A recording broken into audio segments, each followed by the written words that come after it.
Hello, I'm Frances from Clodhopper Blooms. I'm a flower grower, I'm a member of Flowers from the Farm, and I'm based in Kirkby Stephen, Cumbria, in the northwest of the UK. I would like to welcome you to a little tour of my cutting garden today, but starting in the greenhouse because it's raining. The greenhouse is a vital part of my business. It's where I start off all the seeds, of which most things I grow are grown from seed, and also a place to keep the more tender plants. So we've got chrysanthemums and helichrysums, and the helichrysums at the back, if you can see there, they're for drying. There's actually not many flowers at the minute because I've just picked a load yesterday. And then we've also got little plants that are coming on, ready to grow outside. As you can see from my compost bag here, I only use peat-free compost.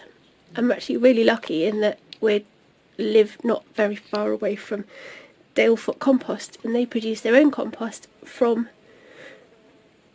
bracken and wool, and it's all organic, which is even better. Moving outside of the greenhouse, because I grow on such a small plot, I have a constant stream of plants waiting in the wings and planned out for when we get gaps emerging in the planting. So here we've got cold frame. We've got some amaranthus coming on in there. I've had to put a net over the top because the blackbirds keep digging in everything.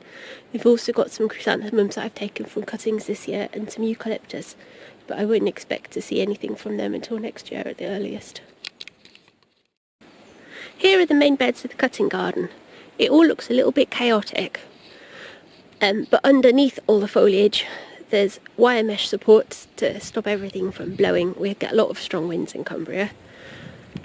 Living in Cumbria also defines to a certain extent what plants I grow. In this bed we have roses, and they're newly planted this year, so we're not actually selling the flowers as yet. And I've interplanted with herbs and things to help keep the green fly down, because the herbs attract beneficial insects such as lacewings and ladybirds.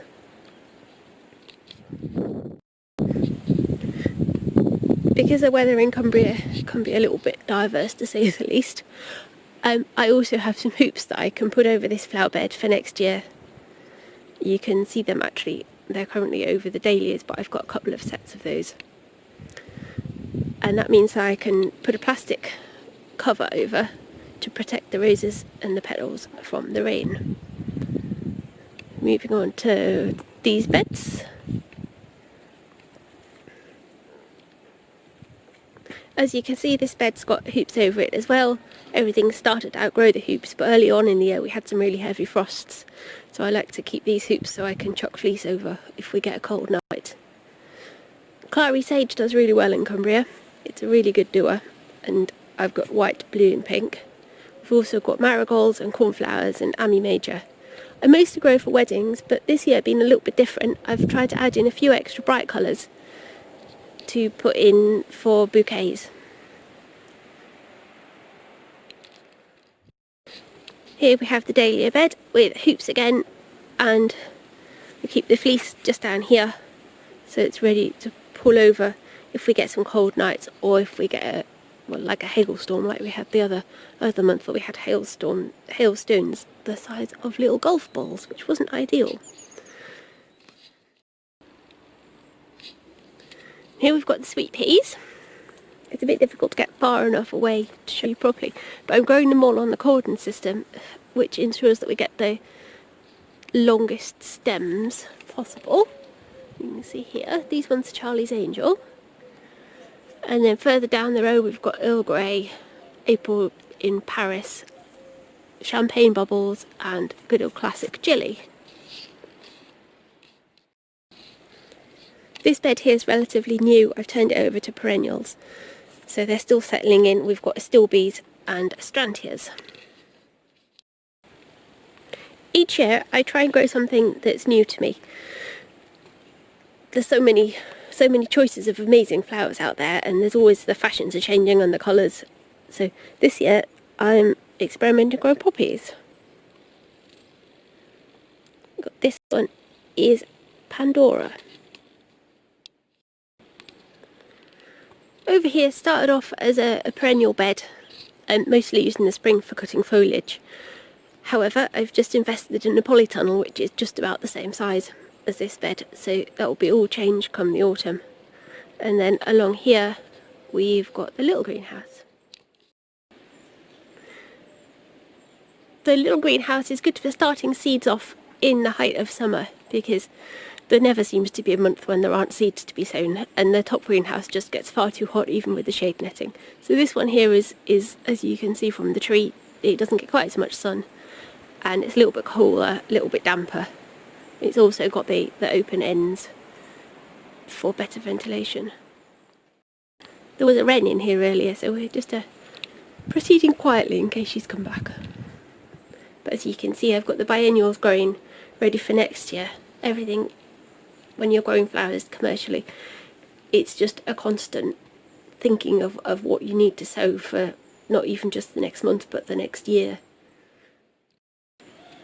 Under this fleece here we've got foxgloves and wallflowers ready for growing for next year. I've had to put the fleece over them, not for the cold this time, but the blackbirds keep pulling the plants out of the trays, which isn't ideal.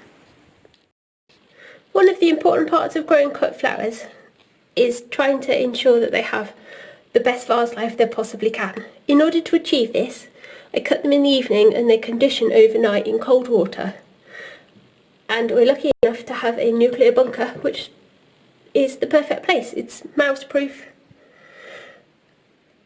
It maintains a steady temperature of between 4 and 6 degrees throughout the whole year.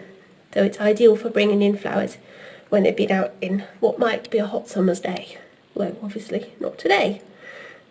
It's also really handy for storing dahlia tubers in the winter, although it can get a little bit stagnant. I grow flowers because I think it's really important that air miles are reduced and road miles are reduced. So I'm very lucky in that we live near a lovely wedding venue called the Eden Wedding Barn, and also that we have a good network of local shops and florists who are wanting to buy British flowers. Although I'm not registered organic, I do not use pesticides and I use natural fertilisers, mostly seaweed meal and seaweed liquid, as well as a really good supply of garden compost to supplement that I buy from Dale Foot. I hope you've enjoyed this little tour of the cutting patch of Clodhopper Blooms. You can find more information about me on my website, clodhopperblooms.co.uk. I'm also on Instagram, Facebook and of course the Flowers from the Farm. Thank you very much for watching. Bye.